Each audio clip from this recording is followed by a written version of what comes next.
Para fazer com que projetos aconteçam, existe um ator que é fundamental. A esse ator damos o nome de gerente de projetos. Em algumas organizações chamam de líder de projetos, coordenador de projetos. Tá? Mas dentro de que contexto aparece esse gerente de projetos? Normalmente dentro de uma organização, nós acabamos experimentando distâncias entre as hierarquias.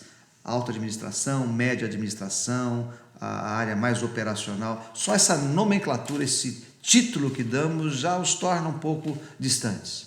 Além disso, nós temos uma série de distâncias funcionais que chamamos. O pessoal da engenharia fala um idioma, o pessoal do marketing fala outro idioma, o pessoal de produção fala outro idioma, o pessoal do comercial fala um outro idioma, tem dinâmicas de trabalhos diferentes. Quando olhamos essas duas coisas, a hierarquia e essa funcionalidade, vemos que dentro das organizações o que nós temos é um conjunto de ilhas que nem sempre se falam. Por isso que quando nós falamos em projetos, alguns atores são importantes. Além do patrocinador, além da equipe, esse gestor do projetos ele tem um papel importantíssimo. Ele se responsabiliza pelo planejamento, ele se responsabiliza pela entrega dos resultados, ele se responsabiliza pela integração dos esforços que acontece para que o projeto possa, de fato, chegar ao seu objetivo. E um dos grandes desafios é que muitas vezes esse gerente de projeto é escolhido aleatoriamente. Alguém que tem um desafio de fazer com que uma estratégia seja implementada, alguém que tem um desafio de fazer com que um produto seja desenvolvido, alguém que tem um desafio de fazer com que um serviço seja prestado. Escolhe alguém que tecnicamente poderia contribuir. E esquece de olhar aspectos como liderança. Essa pessoa tem que ter características de liderança. Ela tem que ser de alguma forma respeitada, ou pelo conhecimento técnico, ou pelo carisma dela, ou pela capacidade que ela tem de mobilização das pessoas, ou então pela credibilidade que ela possa conferir nas suas ações, pelo fato de ela ser exemplo daquilo que ela diz. Então, características de liderança. Sei que nós poderíamos listar inúmeras características de liderança, mas o gerente de projetos, ele precisa de algumas delas para se instalar frente à equipe do projeto. Características de comunicação, habilidade de escrever, se comunicar por escrito. Hoje, cada vez mais, a gente vê que as pessoas têm menos essa habilidade, né? Os MSNs da vida nos trazem características de comunicação mais rápida, porém, as pessoas perdem essa habilidade da comunicação. E nós precisamos, obviamente, entender um contrato, temos que entender que se escrevemos uma linha que seja, num pedaço de papel, isso pode ser utilizado contra nós, de alguma forma.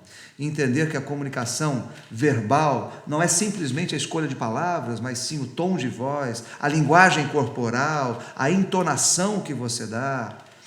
Então, isso é muito importante e que o gerente do projeto saiba disso, que ele entenda a importância de identificar stakeholders, pessoas envolvidas no projeto, e saiba então se comunicar com elas. Ter habilidade de negociação, porque todo dia um gestor de projetos negocia recursos, negocia prazos, negocia riscos, negocia espaço de trabalho. Então, é importante que não seja primário em negociação e que saiba resolver problemas, que esteja pronto, não para dar uma resposta, mas para buscar apoio em especialistas e que esses especialistas o auxiliem na busca de soluções para um determinado problema dentro do projeto. Ele tem que também, de alguma forma, atuar para influir na organização, se não por uma influência direta, por uma influência indireta, mas ele tem que conseguir adeptos, apoiadores ao seu projeto. E tem que ter jogo de cintura. Se não tiver jogo de cintura, a possibilidade que ele venha se quebrar, porque muitas mudanças vão vir no projeto, é enorme. Então, essas são algumas características. Então, se você vai escolher daqui a pouquinho um gestor de projeto, fique atento, né? É importante eleger o técnico que tenha um perfil ideal. Evite o erro de eleger um técnico que não tem um perfil gerencial. O gestor tem que ter foco, né, para isso.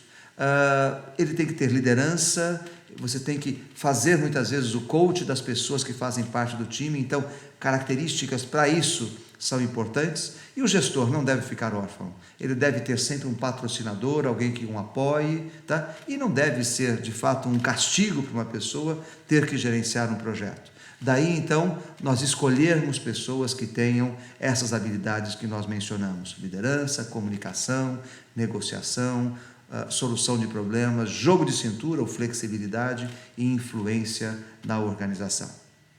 Boa sorte a você que vai trabalhar como gestor. Boa sorte a você que vai escolher um gestor de projetos.